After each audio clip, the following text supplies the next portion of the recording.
One of the most harrowing accounts of execution to occur inside of the concentration camps of the Second World War took place inside of Auschwitz on the 15th of September 1944. A young woman was dragged out to her death upon the gallows inside of the camp in front of thousands of prisoners. This woman was very well known to the other prisoners and she was very well liked. But she had managed, along with her boyfriend, to actually sneak out of Auschwitz and attempt to escape. However, she was arrested later and was brought back to Auschwitz to be put to death. And what happened that day was barbaric and brutal, and it resulted in Mala Zimetbaum being thrown into a crematoria, allegedly before she was even killed.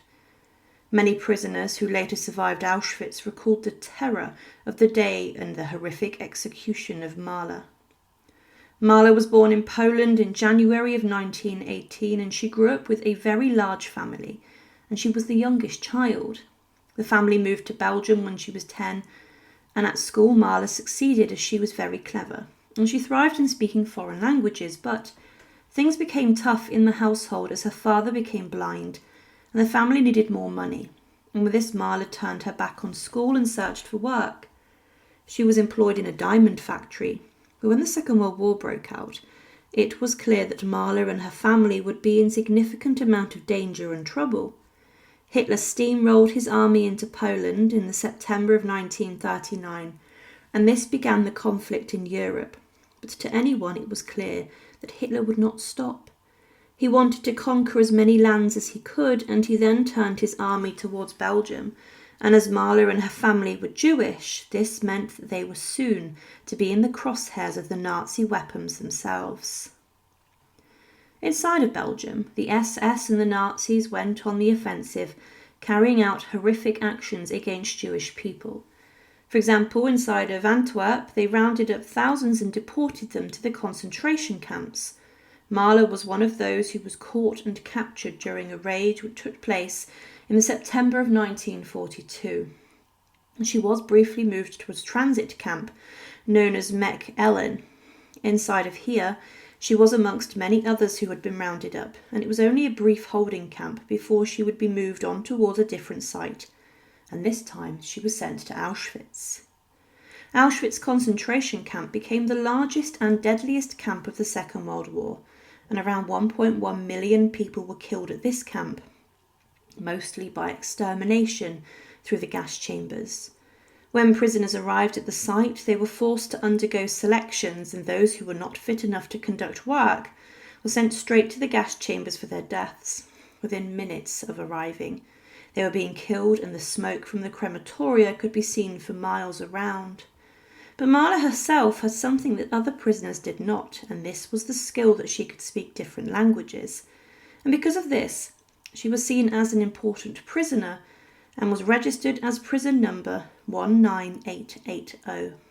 She worked inside of Auschwitz-Birkenau, and she worked as an interpreter for other prisoners and for the guards during interrogations. And despite hating this work, it's what she had to do to survive. Mala was well liked by the other prisoners, and she even managed to help a number of them by warning them about selections which were going to take place so the sick could get out of the hospital, which would be liquidated by the SS. She also managed to help some inmates receive easier work detachments, and she also smuggled food to those who were in need. She was a bright part of the darkness of Auschwitz for many, and even the SS guards had a degree of respect for her, which was actually saying something. But inside of Auschwitz, Mala met a man named Edward Galinski, and the pair fell in love, and together they came up with an elaborate escape attempt to secure their freedom. The pair met up and discussed their plan, and they would take a pair of SS guards' uniform trousers and make a disguise. The plan was for Galinski to dress up as an SS guard and then escort Mala out of the camp for other work, seemingly with no questions asked. They wanted to let the whole world know what was happening inside of Auschwitz, and they thought this knowledge could help save the lives of others. But on the 24th of June 1944, the escape attempt was then carried out. Galinski managed to dress up as an SS guard, and he walked Mala through the perimeter gate as if he was taking her to fix something inside of the camp. He managed to get through the gates without any questions asked, and Mala carried a sink, under the illusion that she could be going to fix this elsewhere. But once they were free of Auschwitz, they discarded the sink and went for a walk, and they hid nearby knowing they needed food. But one of the biggest problems was the fact that the pair tried to buy some bread. At this point, passing patrol of German soldiers became suspicious of their actions, and they seized Mala and Edward and then dragged them back to Auschwitz. They knew that capture meant execution, and with this they were sent back to Auschwitz, and specifically the torture and interrogation block known as Block 11. This was a terrifying part of Auschwitz, and the pair was separated in their cells. In Galiński's cell, he carved his and Mala's name and their prisoner numbers, and a friendly guard helped the pair communicate through letters and notes. Galiński sang Mala songs for her to hear, but escaping Auschwitz meant certain execution. They were both sentenced to death and were to be executed at the very same time. But things didn't go well. The pair were taken to the roll call yard in front of a huge crowd, and the point of this was to deter other prisoners from committing crimes and escaping attempts. But the SS guards hoped this would bring an end to the people attempting to secure their freedom, and would keep people under submission. But with Edward Galiński's execution, he actually jumped into the hanging noose before he was scheduled to do so, and this was done whilst the death sentence was being read out. The executioner then grabbed his swinging body and forced him out of the noose, and then forced him to hear his death sentence. He shouted to the prisoners, "Long live Poland!" and then the guards kicked the stool from underneath him, and he was left kicking and hanging. The guards were outraged by the respect paid to Galiński as prisoners took off their hats, and they were furious at this point. But Mala then made steps to carry out her own death, rather than die at the hands of the SS. With this, she took out a razor while stood on the gallows, and she had hidden this in her hair. She then cut her veins and tried to defy the execution ordeal with this, and it infuriated the SS guards. She was bleeding heavily, but the crowd were captivated. They were told by Mala that they would be freed soon and to stay positive. But a number of differing accounts exist as to what took place next. It was claimed that by some prisoners that Mala slapped a guard who was hanging her, and she claimed she was dying a hero, and that a Nazi guard claimed she would be dying a dog.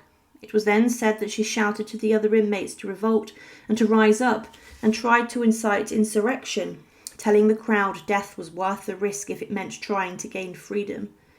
But one guard grabbed her arm and broke it on the gallows, and she was then jumped by a number of SS guards who beat and battered her, forcing her to the ground.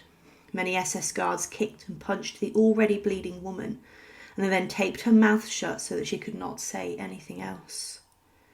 At this point, the infamous female guard, Maria Manuel, appeared, and she claimed that an order had come straight from Adolf Hitler and the Nazi government's high command. She stated this order contained information that Mala, for her actions in trying to escape, should be burnt alive inside the crematoria ovens of Auschwitz. With this, it was claimed that the broken and beaten woman was thrown into a wheelbarrow and then wheeled towards the crematoria. Some witnesses claimed that she was actually killed by the beating sustained by the SS guards, but she was taken from the gallows and made a brief stop at the infirmary where the nurses bandaged her arms, which had been cut and broken, slowly to induce more pain for her.